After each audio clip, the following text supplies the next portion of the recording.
Ay, isang magandang araw po muli mga kaibigan. At ngayong araw po, meron na naman po tayong misyon na ating isasagawa. At sa pagkakataong po ito, kung nakikita po nyo sa aking likuran, yan po ay mga adult diaper.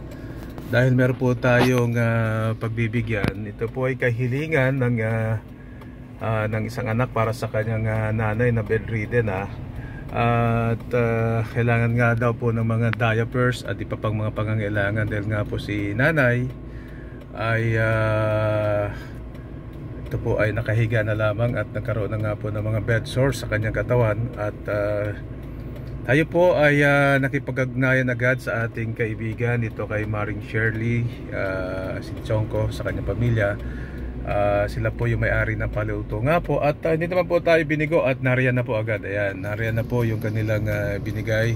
Bukod sa mga diapers po na yan, ay meron pa ho silang may kahilingan pa po yung sinanay na mabigyan pa ng iba pang pangangailangan nito, gaya ng alcohol.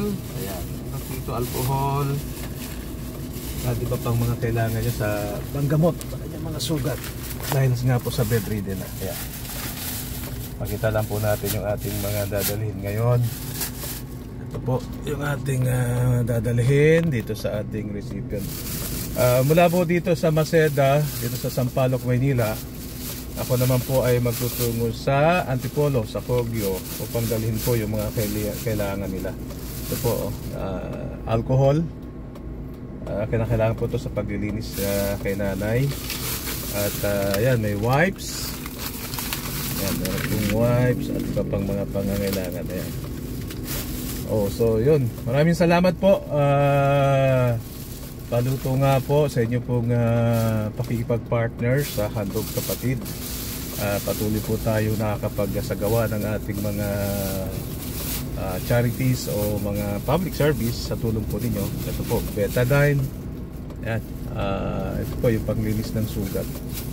So yun, papunta na po ako ngayon ng Antipolo upang ihatid naman po yung mga kailangan ito para may mga gamit na po si nanay sa kanyang pang-araw-araw kagaya ng diapers na kanyang hinili. So yun, maraming salamat po muli sa paluto nga po sa inyo pong agarang pagtugon sa kahilingan ng ating recipient sa araw pong ito. At eto na nga po mga kaibigan, narito na ako sa Kogyo, Antipolo City, kung saan dito natin ihatid ngayon itong mga diapers at iba pang pangangailangan para sa ating recipient na si Nanay Nelia na 8 years old. At ito nga po ay isa ng bedridden. Bukod sa diapers, dala-dala nga po natin iba pang mga pangangailangan ni nanay na kanyang ginagamit sa araw.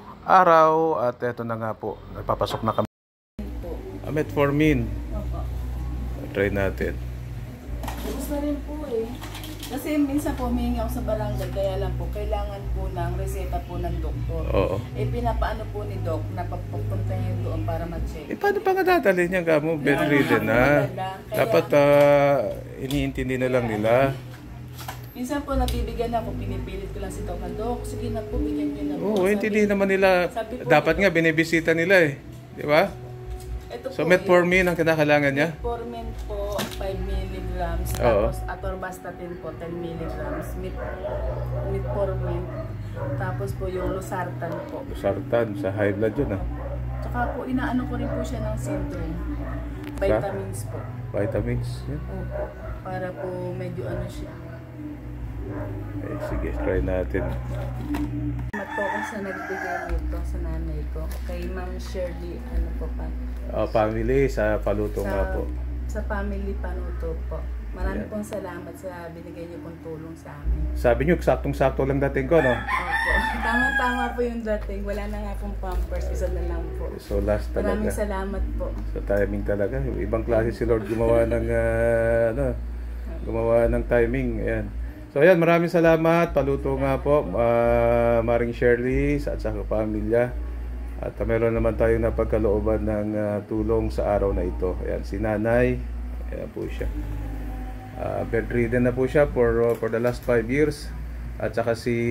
Ano pangalan niyo po ulit? Sampagita po. Isang Pagita. Ayan, ganda ng pangalan niyo. Siya na lang ang naiwang mag-alaga sa kanyang nanay. Tatlo kayo magkakapatid, ano? Po, patay Kanya na lang yung dalawa. namatay na. Unfortunately, patay na rin yung kanyang dalawang kapatid. Kaya si Sampagita na lang din ang nag-aalaga sa kanya. May pamilya ka rin? O wala? So talagang dedicated ka na sa kanya. Ayan. Dati po siya OFW, ano? Dating OFW kanya lang. Ngayon nga, nakatutok na siya dito sa pag-aalaga kay Nanay Nelia. Si Nanay Nelia ay 80 years old na, no? Mag-18 na po sa Mag-18 years old na. Ayan, 5 years na sakripisyo ni Sampagita sa nanay. At hayaan mo, pagpapalain ka niya, Nelia. Ay, Sampagita sa pag-aalaga sa magulang. Okay, thank you. Thank you po.